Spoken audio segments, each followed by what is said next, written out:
चाहती हूँ। आप 193 में बोल दीजिए। अध्यक्ष जी, हाँ, आप 193 में अभी बोलना चाहे तो अभी बोल दीजिए, या बाद में बोलना चाहे तब तक और बिजनेस कर लेते। चाहती हूँ इस वक्तव्य से पहले मैं टिप्पणी करना चाहती हूँ। संसदीय कार्य मंत्री की जिम्मेदारी सदन को सुचारू रूप से चलाने की होती है। वो शांत रहकर, कम बोलकर, सबसे समन्वय करके सदन चलाते हैं। लेकिन इस सदन का ये अनुभव है कि सबसे ज्यादा व्यवधान संसदीय कार्य मंत्री के आचरण के कारण पैदा होता है। कल भी यही हुआ और आज भी यही हुआ। कल भी यही हुआ और आज भी यही हुआ। कल उन्होंने चैलेंज किया। Our debate, a discussion on Prime Minister's statement. जी हाँ. Now, or we can, if you're not prepared now, we can take it up later, and I'll proceed with 0 hour. But then please start. अध्यक्ष जी, Please start. Sushma ji शुरू कर। अध्यक्ष जी, जी, जब मैं 193 okay. ये अब शांत हो जाइए, शांत हो जाइए। हाँ जी, जब इसमें आप रूल बताइए, कौन सा नियम है? नियम बताइए। आपके माध्यम से नियम 193 पे ही बोल रहा हूँ। नियम 193 पे ही बोल रहा हूँ। Please tell me the rule. मैं 193 पे ही बोल रहा हूँ जी। मेरा निवेदन ये है कि आपने पूरे सदन की भावना को देख करके ये सुषमा जी को और सब लोगों को बोलने की इजाजत दी। मैं आपके माध्यम से 193 की दी, मान गए हम, उनका फैसला शर्मा थे। मैं आपके माध्यम से सब पक्षों से कहना चाहता हूं कि आज देश बहुत ही विकट स्थिति में है। आप यदि प्राइम मिनिस्टर बोल रहे थे, आप और हम सब लोग मिलकर के इस डिबेट को यदि ठीक से चलाएंगे तो आपकी बात भी ठीक आएगी और हम विपक्ष के लोगों की ठीक आएगी। इसमें आपको क्या एतराज है? मैं यही कहना चाहता हूं। किसी को एतराज नहीं है। सुषमा जी आप ठीक।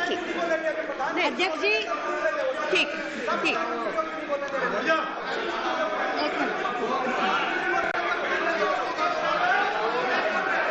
बैठ जाओ, आप शांत हो जाइए, शांत। अध्यक्ष जी, बोल।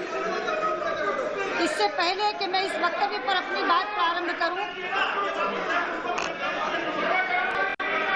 मैं आपसे एक निवेदन करना चाहती हूं। आपने ये चर्चा प्रारंभ करने से पहले पीठ से एक टिप्पणी की थी, विशेष टिप्पणी। शायद कोई संदर्भ आपके दिमाग में जरूर रहा होगा जो आपने वो टिप्पणी की, लेकिन उसका सबसे पहला उल्लंघन आज संसदीय कार्य मंत्री ने किया।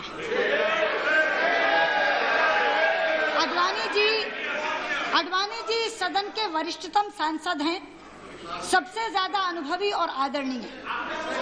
उन्होंने खड़े होकर बहुत शिष्टता के साथ अपनी एक बात आपके सामने रखी, लेकिन संसदीय कार्य मंत्री ने खड़े होकर कहा फासिस्ट फोर्सेस और क्रोकोडाइल टीयर्स बहा रहे हैं, वो घड़ियाली आंसू बहा रहे हैं। आप रिकॉर्ड में देखिए। नहीं, ये उसी समय मैंने ये कह दिया था कि इसको निकाल दिया जाए, वो निकाल। मैडम, प्रधानमंत्री जब अपना वक्तव्य दे रहे थे, 15 बार से ज्यादा बार बीच में शोर उधर से हुआ था, 15 बार से ज्यादा बार। और एक बार भी माननीय नेता विपक्ष ने पिछली तरफ जैसे अक्सर कर देते उनको इधर आने के लिए, एक बार भी इशारा करके नहीं कहा कि आप मत बोलिए। उसमें इनके वरिष्ठ नेता इन्होंने वो उनको फाड़ के फेंक रहे थे। क्या अगर मैडम उस वक्त ये नहीं कि मैं उनको मानता हूं हर वक्त, लेकिन ऐसे हालात में आदमी क्या व्यू बनाएगा मैडम? हम नहीं चाहते थे, इन्होंने मांगा था, इन्होंने कहा था कि जितनी देर तक प्रधानमंत्री अपना वक्तव्य नहीं देंगे हाउस नहीं चलेगा, ये फैसला करते हैं मैडम। लेकिन हमने इनकी बात मानी, प्रधानमंत्री ने बात मानी, प्रधानमंत्री ने आके अपना वक्तव्य दिया। प्रधानमंत्री को राज्यसभा में जाना था, राज्यसभा में जाने के लिए जब खड़े हुए तो इधर से ये आया कहने को कि जब तक वो यहाँ नहीं पहुंचते हाउस को स्थगित कर दिया जाए। मैडम ये फैसले ये होते हैं मैडम, लोकतंत्र ये है, लोकतंत्र में ये फैसले होते हैं मैडम। हम तो बार बार उनके पास भी रीच आउट दें, जब ऐसी बातें हमारे सामने संसद में होती हैं, आदमी क्या कहेगा मैडम?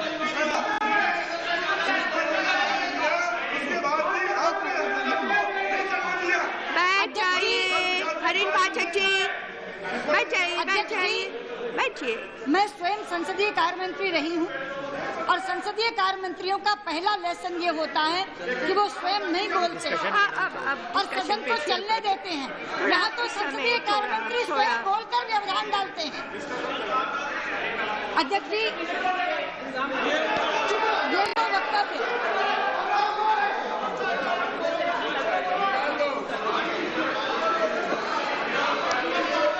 अध्यक्ष जी, प्रधानमंत्री जी ने एक लंबा वक्तव्य कल के घटनाक्रम पर, अच्छा या बुरा ये आप देखें, आप अच्छा कहिए, हमें जो कहना है वो हम कहेंगे, आप अपने शब्द हमारे मुंह में नहीं डाल सकते।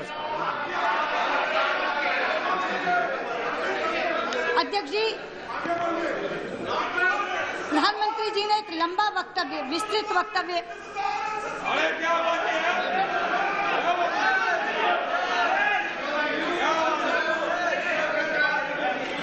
सदन के सामने रखा है, लेकिन मैं कहना चाहूंगी कि ये इतना लंबा चौड़ा वक्तव्य सच्चाई की स्थितियों को, सच्चाई को उजागर कम करता है और दबाता ज्यादा है।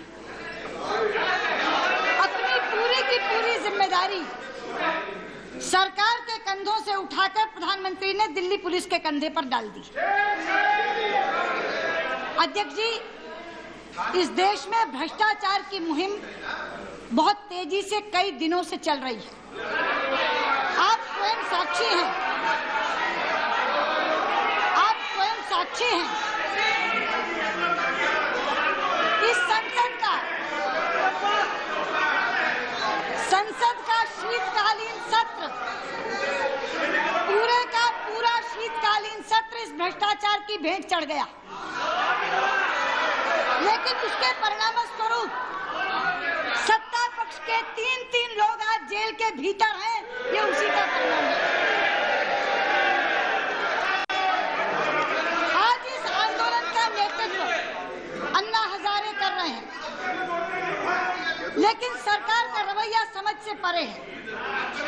सरकार एकदम असंतुलित व्यवहार कर रही है और ये असंतुलित व्यवहार बार बार देखने में आ रहा है। आज प्रधानमंत्री इस वक्तव्य के लगभग 4-5 पैराग्राफ में पार्लियामेंट्री सुप्रीमेसी की बात करते हैं, सदन की प्रक्रियाओं की बात सही है, ये मैं भी कह रही हूँ सही है। पार्लियामेंट्री प्रोसेस की बात करते हैं, संसदीय प्रक्रियाओं के माध्यम से कानून बनाने की बात करते हैं। मेरा पहला प्रश्न प्रधानमंत्री जी आपसे है, इस पार्लियामेंट्री प्रोसेस को दरकिनार करने का काम किसने किया?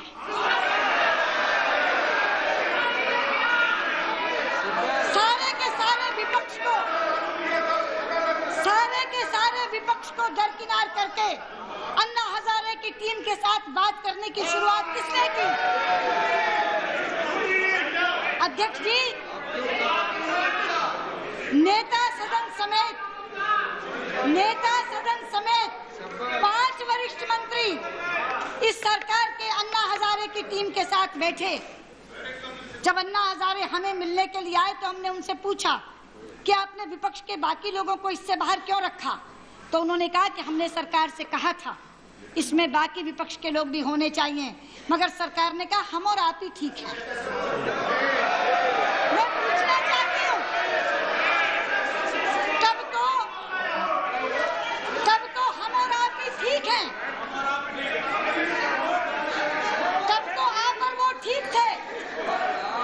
लेकिन जब बात बिगड़ गई तो सरकार का सुर बदल गया, तो सरकार को पार्लियामेंट्री प्रोसेस याद आया। तब सरकार ने हमें चिट्ठियां लिखी, तब सरकार ने ऑल पार्टी मीटिंग बुलाई और सारे नेता जो यहाँ बैठे हैं, एक एक नेता ने वहां उन्हें ये कहा कि उस समय आपको हमारी याद क्यों नहीं आई। अध्यक्ष जी, वो कपिल सिब्बल जो सबसे ज्यादा बैठते थे उनके साथ, बाद में उनको भ्रष्टाचारी बताते हैं।